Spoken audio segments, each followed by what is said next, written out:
Assalamualaikum warahmatullahi wabarakatuh. Alhamdulillahi hamdan katsiran tayyiban mubarakan fih. Mubarakan alaihi kama yuhibbu rabbuna wa yardah. Wa asyhadu an la ilaha illallah wahdahu la syarikalah wa asyhadu anna Muhammadan abduhu wa rasuluh alladzi la nabiyya wa la rasula ba'dah. Ikhwatal iman, a'azani Allah wa iyyakum. Kita lanjutkan pelajaran kita dalam tafsir juz amma, juz yang ke-30. Di pertemuan sebelumnya kita sudah menyelesaikan secara ringkas tafsir dari surah Al-Masad atau Al-Lahab. Insyaallah kita akan masuk ke surah yang baru, yaitu surah An-Nasr. Di mana surah An-Nasr ini adalah surah yang ke 100 berapa? 111 atau 10? 114 surah apa? Surah 114 surah apa? An-Nas. 113 Al-Falaq. Surah 111 Al-Ikhlas. 110 Al-Lahab. 109 An-Nasr. Berarti An-Nasr surah keberapa? 109 ya. Secara urutan dalam Al-Qur'an, surah An-Nasr adalah surah yang ke-109. Yang mana surah An-Nasr ini sebagaimana disebutkan oleh para ulama tafsir memiliki nama lain. An-Nasr itu artinya adalah pertolongan.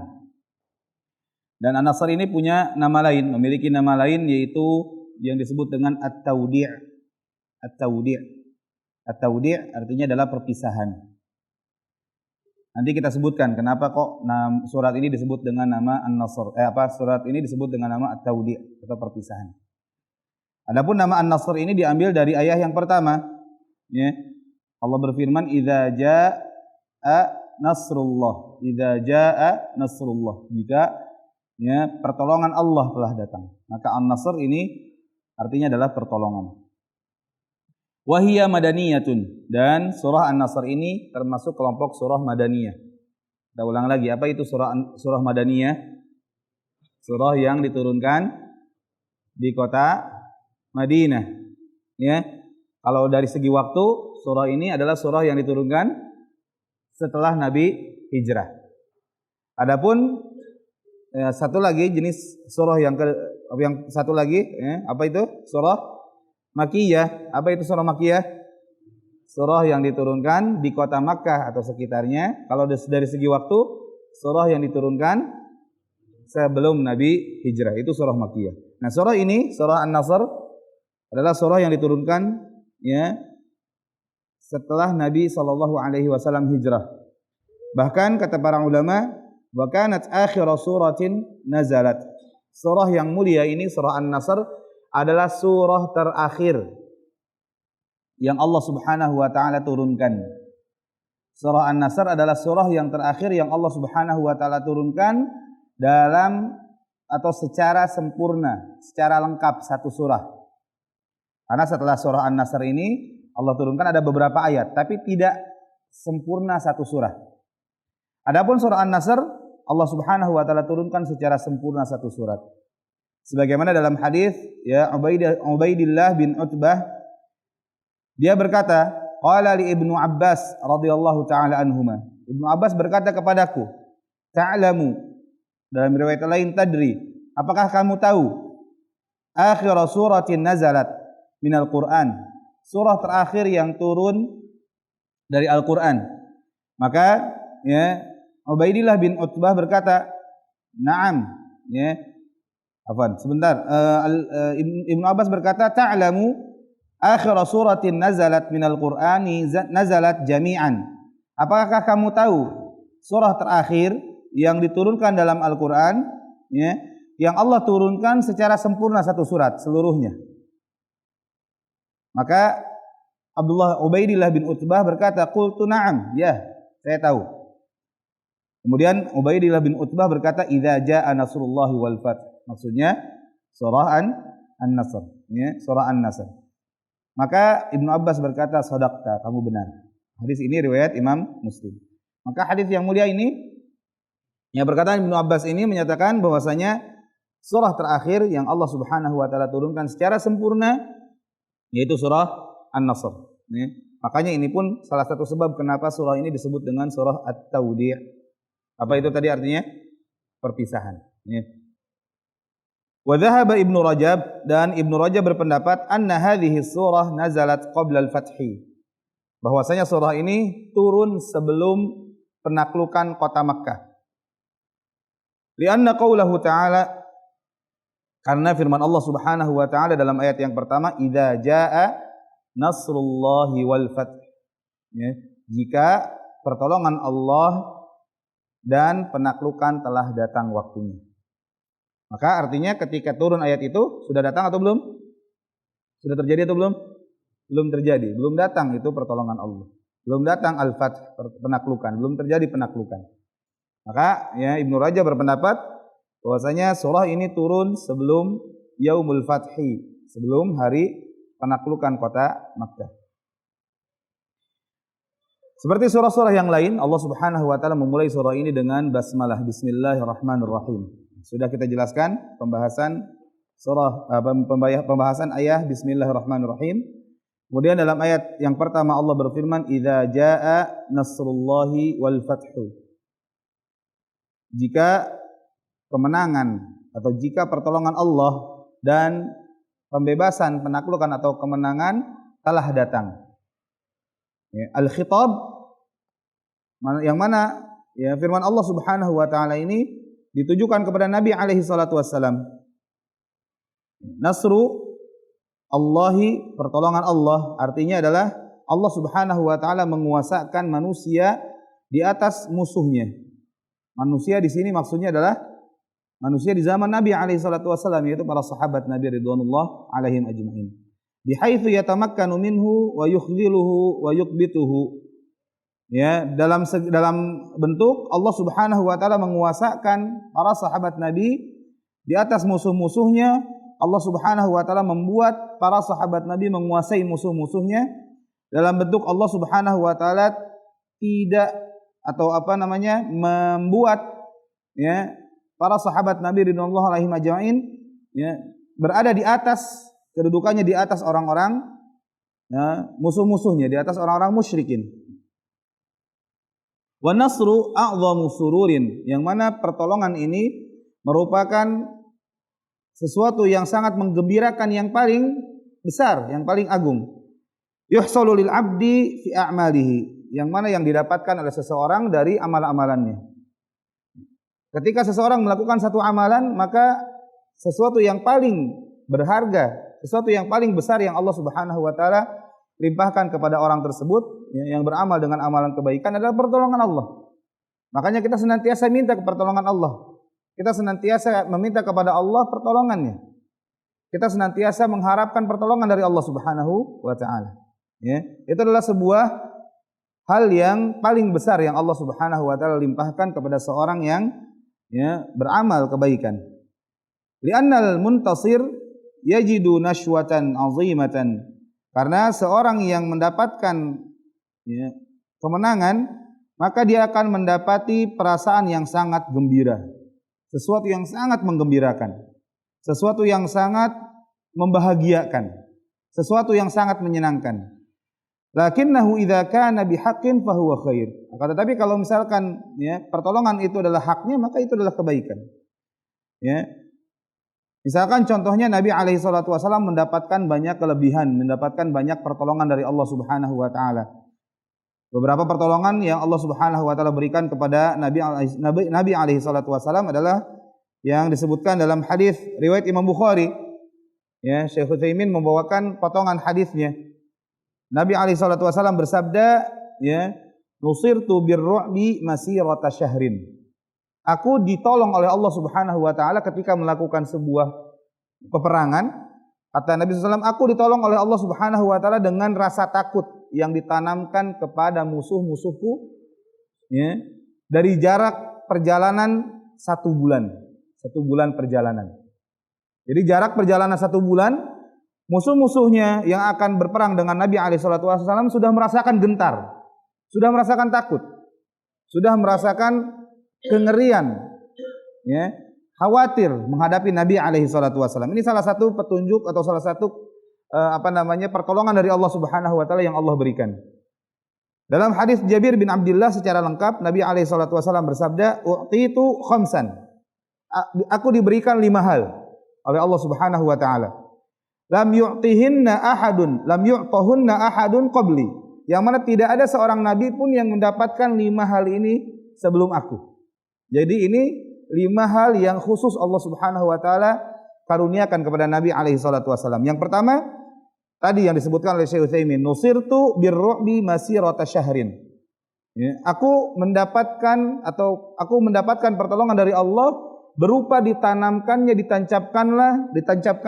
rasa takut kepada hati-hati musuhnya Nabi alaihi salatu wasallam sejauh perjalanan 1 bulan. 1 bulan perjalanan sudah jauh, sudah gentar. Belum dengar takbirnya, apalagi dengar takbirnya. Ya. Karena orang-orang musyrikin, orang-orang kafir, musuh-musuh Nabi alaihi salatu wasallam dan para sahabat sangat-sangat takut ketika mendengar pekik takbirnya, ya, kaum muslimin saat itu. Bandingkan dengan kita, ya, takbirnya kita malah jadi olok-olok. Dan naudzubillah yang mengolok-olok bukan hanya musuh-musuh Islam dari luar saja, tapi internal, orang-orang yang mengaku dirinya Islam, orang-orang yang menuliskan Islam dalam KTP-nya. Contohnya misalkan yang sedang ramai sekarang, ya, video seorang muslim, ya, masak daging babi dicampur dengan sari kurma, ya. Pernah dengar videonya, ya? Melihat, ya? Itu naudzubillah min dzalik, ya. Itu muslim. Kemudian dia dengan ketawa-ketawa dia dengarkan dari daging babinya neraka. Itu olok-olok. Yang mana olok-olok disebutkan oleh Syekh Muhammad bin Abdul Wahab salah satu poin yang bisa membuat seseorang kafir, pembatal keislaman. Ya. Pembatal keislaman. Nah, ini zaman sekarang. Bandingkan dengan kekuatan atau apa yang dirasakan musuh-musuh Islam di zaman dahulu. Di zaman Nabi alaihi salatu wassalam. Jangankan mendengar pekik takbirnya. 1 bulan perjalanan, begitu ratusan kilometer jauhnya, mereka sudah merasakan gentar. Mereka sudah merasakan takut. Ya. Adapun sekarang, musuh-musuh Islam malah mengerubungi kita. Musuh-musuh Islam malah mengerubungi kita. Bukan merasa takut, merasa gentar, bahkan mereka berani mengolok-olok agama kita. Nah, ini sesuai dengan sabda Nabi alaihi salatu wasallam dalam hadis yang sahih. Ya. Yushikul umam an tada'a alaikum. Atau kama qala Rasulullah SAW. Hampir datang waktu di mana, ya, umat-umat akan saling menyeru di antara mereka satu sama lain di atas kalian untuk menyerang kalian. Ya. Kama tada'al akalatu ila qas'atiha. Seperti seorang yang atau beberapa orang yang sudah merasakan kelaparan saling menyeru satu sama lain untuk menyantap hidangan yang ada di nampan.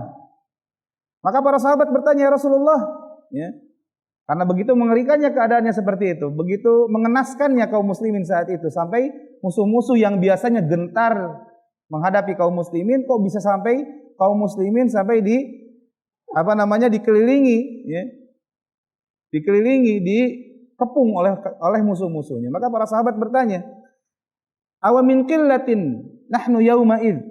Ya Rasulullah, apakah karena sedikitnya kami saat itu? Maka kata Nabi SAW, walakinnakum bal antum katsir, bal antum yauma idzin katsir. Bahkan pada hari itu kalian itu jumlahnya banyak. Walakinnakum gutha. Akan tetapi kalian seperti halnya buih. Kagutha isail, seperti buih yang dibawa oleh air banjir. Banyak busa yang ada dibawa oleh air, itu begitu banyak jumlahnya. Tapi tidak bisa ngapa-ngapain, tidak bisa kemana-mana.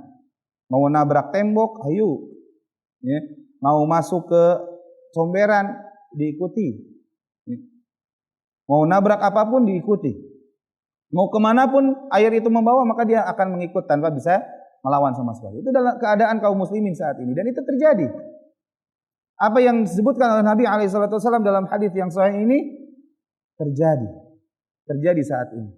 Kaum muslimin begitu tidak berdayanya menghadapi musuh-musuh. Kaum muslimin begitu mudah terbawa arus yang lagi viral di media sosial ini, maka diikuti. Yang lagi rame ini, maka semua ikut. Itu keadaan kaum muslimin saat ini. Wala yanzi'anna min suduri aduwikumul mahabata minkum. Wala yaklifanna fi qulubikumul wahan.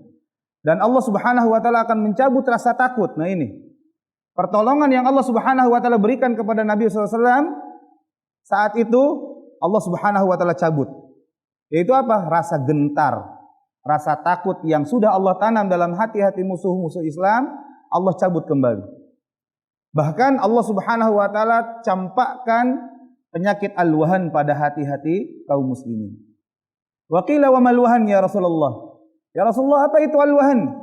Maka Nabi SAW bersabda, hubbud dunya wa karahiyatul maut. Apa itu al-wahan? Al-wahan adalah penyakit berbahaya. Yaitu terlalu cinta dunia. Terlalu mengejar dunia. Menjadikan dunia senantiasa berada di pelupuk matanya. Menjadikan dunia senantiasa menjadi orientasi utama dalam segala aspek kehidupan yang dia jalani. Ujung-ujungnya dunia, ujung-ujungnya duit. Itu penyakit yang berbahaya. Dan Allah Subhanahu wa taala campakkan penyakit tersebut ke dalam hati kaum muslimin. Wa karahiyatul maut, dan yang kedua yaitu takut akan mati. Kita berani, mati akan datang. Pun ketika kita takut terhadap mati, apakah mati akan pergi? Tidak, mati akan datang juga. Dan itu penyakit, ya. Penyakit yang Allah Subhanahu wa taala campakkan kepada hati kaum muslimin. Kenapa kok Allah Subhanahu wa taala cabut rasa takut dari hati-hati musuh Islam, dan Allah campakkan penyakit al-wahan ini kepada hati kaum muslimin? Kenapa? Karena semakin jauhnya kaum muslimin dari agamanya. Ya. Semakin jauhnya kaum muslimin dari agamanya. Akhirnya Allah Subhanahu wa taala timpakan kepada mereka musuh-musuh yang tidak takut, tidak gentar sama sekali kepada kita, kepada kaum muslimin. Bahkan sebaliknya, kita yang senantiasa ketakutan terhadap musuh-musuh. Ya. Kita senantiasa takut ketika ditakut-takuti, ini pada tahun sekian akan terjadi ini. Terus ditakut-takuti seperti itu. Ini menunjukkan Allah Subhanahu wa taala sudah mencampakkan pada hati-hati kita penyakit al-wahan. Maka solusinya apa? Solusinya harus seperti, ya, memiliki keadaan seperti keadaan yang dimiliki oleh Nabi SAW dan para sahabatnya. Apa? Kembali kepada agama Allah Subhanahu wa taala. Kita lanjutkan tadi hadis dari Jabir bin Abdullah, kata Nabi SAW, nusirtu birru'bi masirata syahrin. Aku mendapatkan pertolongan, aku ditolong dengan ditanamkannya rasa takut, rasa gentar dalam hati-hati musuh, ya, walaupun masih perjalanan sejauh 1 bulan perjalanan. Kemudian yang kedua, wa ju'ilat li al-ardu masjidan wa tahuran. Fa ayyuma rajulin min ummati adrakathu as-salatu falyusalli. Hal yang kedua yang diberikan oleh Nabi, yang diberikan oleh Allah Subhanahu wa taala kepada Nabi, yaitu, ya, dijadikannya seluruh permukaan bumi bisa digunakan untuk tempat salat. Dan juga digunakan untuk bersuci, yaitu tayammum. Maka siapapun di antara umatku yang mendapati salat dalam keadaan mungkin misalkan dia tidak mendapati masjid dan yang semisalnya, maka hendaklah dia langsung salat. Artinya nggak usah cari tempat-tempat yang lain. Tidak dikhususkan salat itu di masjid-masjid saja. Misalkan ketika safar terus melewati satu jalan satu tempat yang kita tidak dapat di tempat-tempat salat yang khusus, misalkan masjid, mushola dan sebagainya. Maka kita bisa salat di tempat kita berdiri. Ya, selama di situ adalah tidak didapati benda najis. Maka seluruh permukaan bumi itu adalah masjid bagi kaum muslimin, bagi umatnya Nabi alaihi salatu wasallam. Ini kelebihan dan juga karunia dari Allah Subhanahu wa taala bagi Nabi Muhammad SAW dan umatnya. Kemudahan yang Allah berikan kepada umatnya Nabi alaihi salatu wasallam. Kemudian kata Nabi SAW, wa uhillat li al-maghanim wa lam tuhalla li ahadin qabli. Yang ketiga yaitu dihalalkan bagiku harta-harta rampasan perang. Yang mana harta rampasan perang ini tidak pernah dihalalkan bagi orang-orang sebelumku. Karena di zaman sebelum Nabi SAW, para nabi pun melaksanakan atau melakukan peperangan untuk menegakkan kalimat la ilaha illallah. Akan tetapi ketika mereka mendapatkan rampasan perang, maka mereka harus mengumpulkannya dan membakarnya. Rampasan perangnya tidak boleh dibagi-bagikan. Akan tetapi khusus bagi Nabi SAW dan umatnya, maka rampasan perang ini dibagikan kepada para mujahid, pada para orang-orang yang berjihad di jalan Allah. Dan Nabi SAW mendapatkan 1/5 bagian. 1/5 dari keseluruhan harta rampasan. Nabi SAW mendapatkan 1/5. Humus. Ini yang keberapa? Yang ketiga. Yang keempat, wa u'titus syafa'ah. Aku mendapatkan kesempatan untuk bisa memberikan syafaat. Karena nanti di akhirat umat-umat itu berkeliling mendatangi para nabi, minta syafaat. Para umat datang kepada Nabi Adam, minta syafaat, minta pertolongan. Maka Nabi Adam berkata tidak bisa memberikan pertolongan. Terus begitu kepada para nabi sampai datang kepada Nabi kita baginda Muhammad sallallahu alaihi wasallam, dan Nabi sallallahu pun mendapatkan izin untuk memberikan syafaat. Kemudian yang keempat, wa kana nabi, yang kelima Yang kelima, wa kana nabiyyu yub'atsu ila qaumihi khassah. Nabi dan Rasul sebelum Nabi SAW diutus hanya untuk kaumnya. Akan tetapi Nabi alaihi salatu wasallam bu'itsu ilan nasi 'ammah. Akan tetapi aku, kata Nabi, diutus kepada seluruh manusia. Ini kekhususan yang Nabi SAW dapatkan.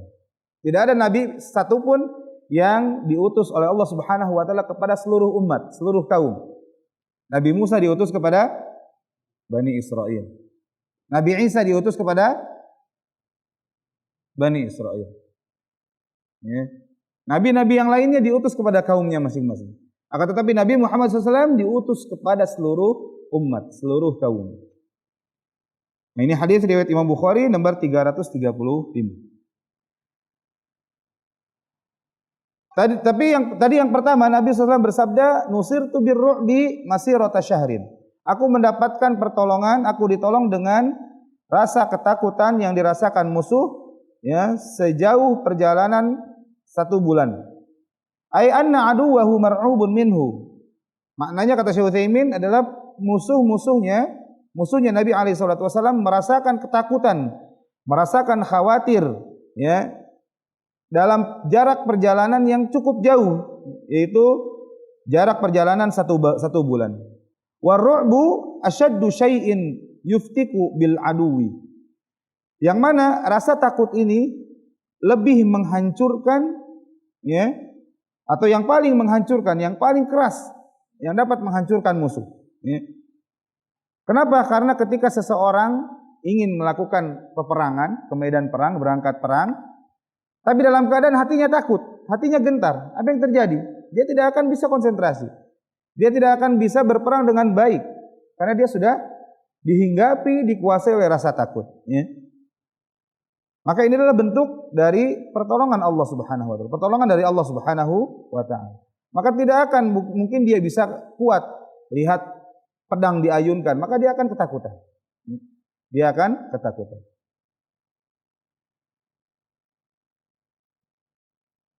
Maka Allah Subhanahu wa taala berfirman, "Idza jaa nasrullah." Jika datang pertolongan dari Allah, ay nasrullahi iyyaka ala aduwika. Maknanya adalah pertolongan yang Allah Subhanahu wa taala berikan kepada engkau atas musuhmu. Wal fathu dan al-fathu artinya penaklukan.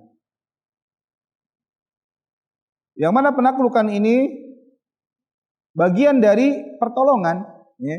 Pertolongan, penaklukan yang Allah Subhanahu wa taala janjikan kepada Nabi alaihi salatu wasallam, ini artinya adalah penaklukan kota Makkah. Dan penaklukan kota Makkah itu adalah bentuk bagian dari pertolongan Allah. Ya. Maka dalam ayat yang mulia ini Allah Subhanahu wa taala menyebutkan sesuatu yang umum, yaitu pertolongan, kemudian diikuti dengan sesuatu yang khusus. Yang mana sebetulnya yang khusus itu bagian dari bagian yang umum tadi. Ya, dalam Al-Qur'an Allah Subhanahu wa taala sering melakukan atau menggunakan menggunakan siyak atau bentuk kalimat seperti ini. Misalkan contohnya dalam surah Al-Qadr ayat yang ke-4.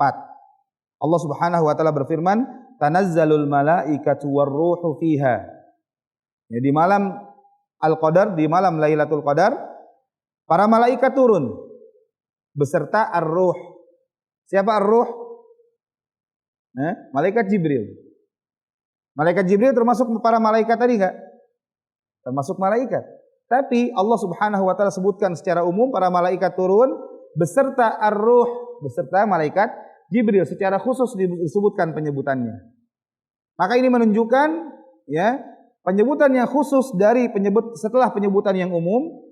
Ya, maka yang khusus ini memiliki keutamaan, memiliki kemuliaan, ya, memiliki nilai yang lebih. Maka pertolongan Allah Subhanahu wa taala akan Allah berikan kepada Nabi alaihi salatu wasallam, dan salah satu yang paling besar, yang paling agung, yang paling utama adalah penaklukan kota Makkah. Kota yang paling Nabi alaihi salatu wasallam cintai.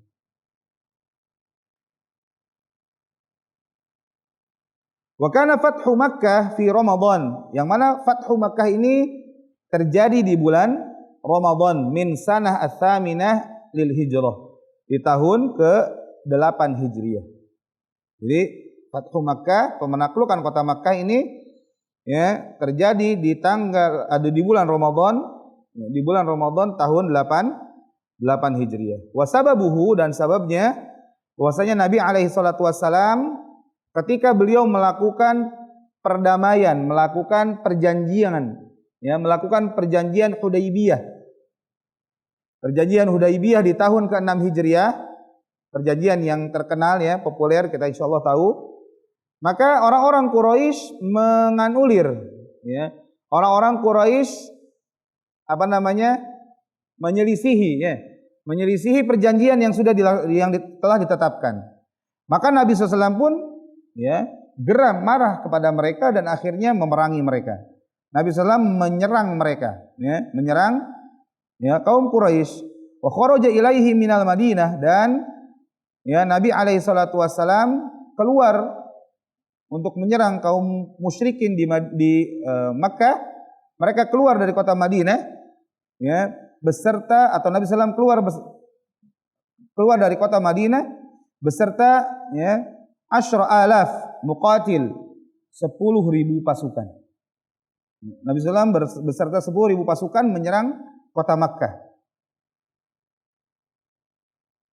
Kharaja mukhtafiyan, yang mana Nabi SAW keluar dalam keadaan sembunyi-sembunyi, artinya enggak mengirim kabar bahwa mereka akan ngajak perang. Nah, biasanya seperti itu.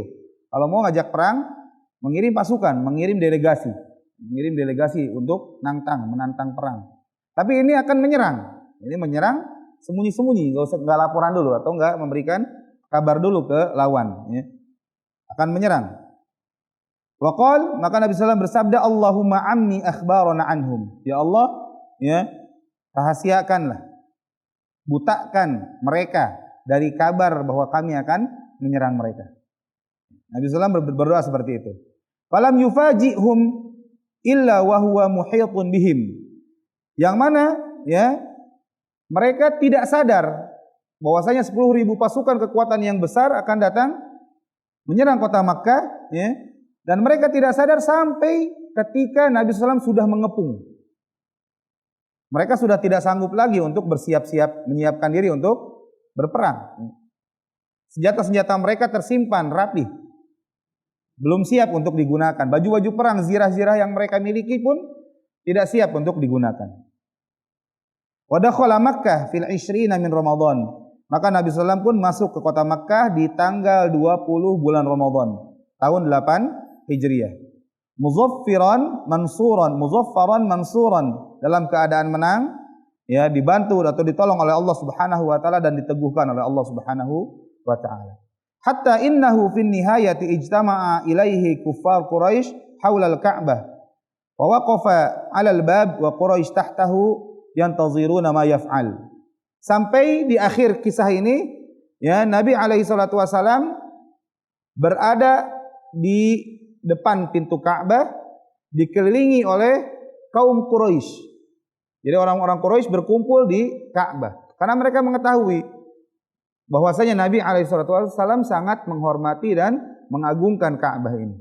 Jadi mereka berkumpul di sekitaran kota Ka'bah, di sekitaran Ka'bah, yang mana Nabi SAW berdiri di depan pintu Ka'bah dan di bawahnya Nabi SAW, orang-orang Quraisy menunggu apa yang akan dilakukan oleh Nabi SAW. Pasrah sudah mereka, udah nggak bisa melawan lagi.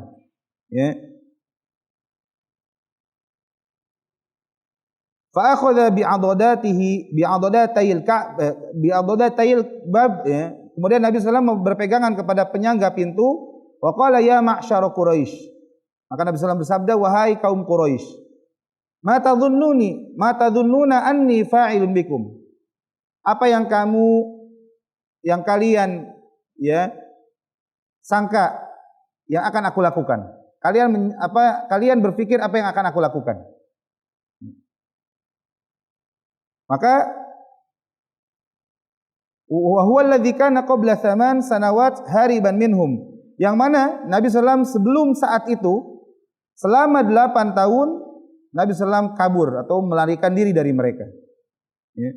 Akan tetapi saat ini mereka dalam keadaan berada di genggaman tangannya Nabi SAW. Artinya sudah ditaklukkan, ya, di bawah kekuasaannya Nabi SAW. Tapi Nabi SAW bersabda, ma tadhunnuna anni fa'ilun bikum. Apa yang kalian sangka, ya, kalian mengira apa yang akan aku lakukan kepada kalian?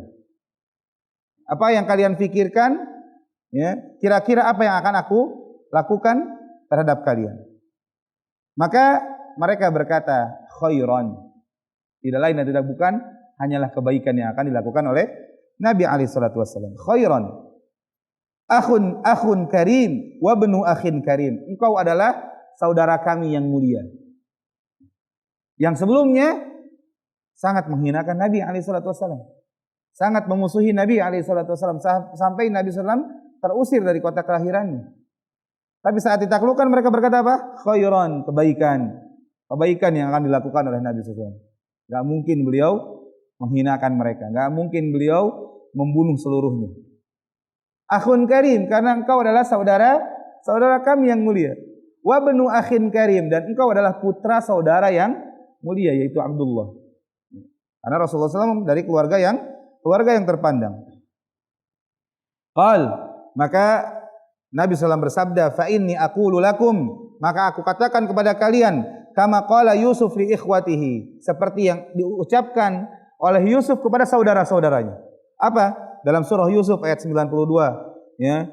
Yusuf berkata, la tathriba alaikumul yaum. Tidak ada cercaan atas kalian pada hari ini. Yaghfirullahu lakum, Allah Subhanahu wa taala akan mengampuni kalian. Idhabu, pergilah kalian, fa antumut tulaqa. Pergilah kalian, maka kalian itu dalam keadaan bebas. Luar biasa betapa mulianya akhlaknya Nabi alaihi salatu wasallam. Betapa tinggi luhurnya akhlaknya Nabi alaihi salatu wasallam. Mungkin kalau kita dalam posisi itu bisa jadi kita berpikir, wah ini saatnya balas dendam. Tahun-tahun, ya, 10 tahun lebih, ya, 11 tahun, ya, 11 tahun lebih di kota Makkah Nabi SAW dan para sahabat, ya, benar-benar dianiaya, didolimi oleh mereka, sampai terusir, sampai bisa mendapatkan waktu yang cukup lama, 8 tahun baru bisa kembali ke kota Makkah dalam keadaan memiliki kehormatan, menaklukkan mereka. Waktu yang panjang, waktu yang lama. Maka kita akan berpikir, wah ini waktunya balas dendam. Mana yang biasanya paling dolim sama gua nih? Dicari. Ya. Dicari orang yang paling dolim. Tapi Nabi SAW tinggi. Akhlaknya itu sangat-sangat mulia. Nabi SAW bersabda, idhabu, pergilah kalian, fa'antum mutlaqah. Kalian dalam keadaan bebas. Fa'afa anhum alaihi salatu wassalam. Nabi SAW memaafkan mereka. Hadzal fathu sammahu Allahu fathan mubina. Penaklukan ini disebut oleh Allah Subhanahu wa taala sebagai penaklukan yang terang benderang, terang jelas. Bagaimana firman Allah dalam surah Al-Fath, "Inna fatahna laka fatham mubina." Sesungguhnya kami membukakan bagi kamu penaklukan yang terang benderang, yang jelas. Ai bayyinan aziman wadihan. Ya, penaklukan yang jelas, agung dan nampak terang benderang. Walamma hasala arafan nas jami'an anna al-aqibata li Muhammadin sallallahu alaihi wasallam. Maka saat itu kaum Quraisy mengakui, menyadari bahwasanya hasil yang baik itu bagi Nabi alaihi salatu wasallam. Wa anna daura Quraisy wa atba'ihim qad inqadha. Maka mereka pun yakin bahwasanya periodenya, zamannya, masanya Quraisy sudah habis. Zamannya kaum Quraisy, kaum musyrikin sudah selesai. Fasaran nas, maka akhirnya manusia disebutkan oleh Allah Subhanahu wa taala yadkhuluna fi dinillahi afwaja. Saat itulah manusia berbondong-bondong. Manusia bersama-sama seluruhnya masuk ke dalam Islam. Ai jama'at ba'da an kanu yadkhuluna fihi afradan. Ya, mereka semuanya masuk Islam secara berbondong-bondong. Yang sebelumnya masuk Islam itu satu orang, perorangan. Nah, ini satu kaum langsung, ya. Suku per suku, kabilah per kabilah, mereka langsung masuk ke dalam Islam. Ini artinya berbondong-bondong. Wala yadkhulu fihi al-insanu fi ba'dil ahwali illa mukhtafiyan. Ya, yang mana sebelumnya manusia masuk ke dalam Islam senantiasa bersembunyi-sembunyi, ya, sembunyi-sembunyi. Wasaru yadkhuluna fi dinillahi afwaja. Yang mana akhirnya orang-orang pun masuk ke dalam Islam dalam keadaan berbondong-bondong. Dalam hadis Amr bin Salimah, dia berkata, kanat al-Arab, orang-orang Arab dahulu talawwama bi islamihim al-fathah. Mereka sebenarnya mau masuk Islam, tapi mereka menunggu saat yang tiba. Yaitu apa? Penaklukan kota Makkah. Karena mereka sadar apa yang dibawa oleh Nabi SAW. Sadar bagaimana Nabi SAW dan Nabi SAW pasti akan menaklukkan kota Makkah. Maka mereka senantiasa menunggu saat itu, menunggu momen itu. Ya. Fayaquluna, maka orang-orang Quraisy berkata, utruku wa qaumah. Tinggalkan, biarkan Nabi Muhammad itu dengan kaumnya, pengikutnya. Falamma kanat waq'atu ahlil fath. Maka ketika terjadi hari penaklukan kota Makkah, badara kullu qaumin bi islamihim. Maka setiap kaum, setiap kelompok, setiap kabilah, setiap suku, mereka masuk Islam. Segera untuk masuk Islam. Wa badara abi qaumi bi islamihim. Maka bapakku segera mengajak kaumnya untuk masuk Islam. Itu artinya mereka sebenarnya sudah siap-siap masuk Islam. Karena mereka lihat hasil dari Badr. Mereka lihat hasil dari Uhud. Walaupun di akhir-akhir Uhud mereka merasakan kemenangan. Tapi kemenangannya itu tidak sempurna. Kemudian peperangan-peperangan selanjutnya senantiasa dimenangi oleh Nabi Muhammad SAW dan kaumnya. Dan kaum muslimin. Maka mereka yakin akan suatu hari, akan datang suatu hari di mana Nabi Muhammad SAW menaklukkan Makkah. Dan saat itulah mereka akan masuk Islam. Wasarat al-wufud taruddu 'ala an-nabi sallallahu alaihi wasallam fil madinati min kulli janibin hatta sumiyal 'am at-tasi' 'amul wufud. Ya, maka setelah penaklukan kota Makkah ini datanglah utusan-utusan dari berbagai penjuru negara-negara Arab. Mereka datang ke Madinah untuk menyatakan keislaman. Makanya di tahun 9 itu disebut dengan tahunnya al-wufud, tahunnya utusan. Karena betapa banyak utusan silih berganti datang keluar dari kota Madinah untuk menyampaikan ya keislaman mereka, untuk menyampaikan baiat kepada Nabi alaihi salatu wassalam. Nah, inilah disebut dengan amul wufud. Ya, amul wufud. Kemudian ikhwatal iman rahimani wa rahimakumullah, ya. Di ayat selanjutnya Allah Subhanahu wa taala setelah menyebutkan kenikmatan-kenikmatan yang Allah berikan, idza jaa nasrullahi wal fath. Allah Subhanahu wa taala berikan pertolongan, kenikmatan berupa pertolongan, baik pertolongan yang umum maupun pertolongan yang khusus, yaitu penaklukan kota Makkah. Demikian pula kenikmatan yang besar, yaitu ya apa? Wa ra'aitan nasa yadkhuluna fi dinillahi afwaja. Dan kamu melihat wahai Muhammad, manusia berbondong-bondong masuk ke dalam agama Allah. Ini kenikmatan yang besar, ya. Tidak bisa dipungkiri, walaupun seorang dai ketika menyampaikan dakwahnya, banyaknya pengikut, banyaknya jamaahnya, banyaknya orang yang mengikuti dakwahnya, ini tidak menjadi patokan benar atau salahnya, ya. Karena kewajiban seorang dai hanya menyampaikan, menyampaikan. Makanya kita dapati hadis yang menyatakan ada nabi yang memiliki pengikut yang banyak. Ada nabi yang ketika di akhirat nanti membawa pengikut hanya 3 orang. Ada yang membawa hanya 2 orang, ada yang membawa 1 orang, bahkan ada yang nggak bawa umat sama sekali. Tapi mereka semuanya mendapatkan pertolongan dari Allah. Semuanya mendapatkan kenikmatan dari Allah. Tapi tidak bisa dipungkiri bahwa kenikmatan yang besar bagi seorang dai adalah memiliki jamaah yang banyak. Bagaimana Nabi alaihi salatu wasallam mendapatkan kenikmatan yang besar. Wa ra'aitan nasa yadkhuluna fi dinillahi afwaja. Engkau melihat wahai Muhammad, ya, manusia masuk ke dalam Islam, masuk ke dalam agama Allah secara berbondong-bondong. Ini kenikmatan yang besar.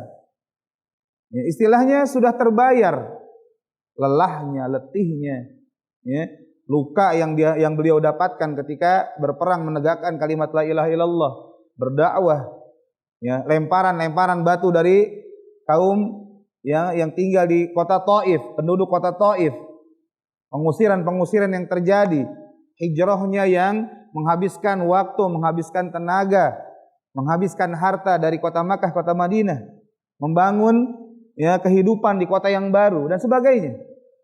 Terbayar sudah ketika Allah Subhanahu wa taala ya tunjukkan dengan pertolongan Allah berupa ya penaklukan kota Makkah, dan disusul dengan masuknya orang-orang Arab, masuknya manusia ke dalam Islam secara berbondong-bondong. Ini kenikmatan yang sangat besar.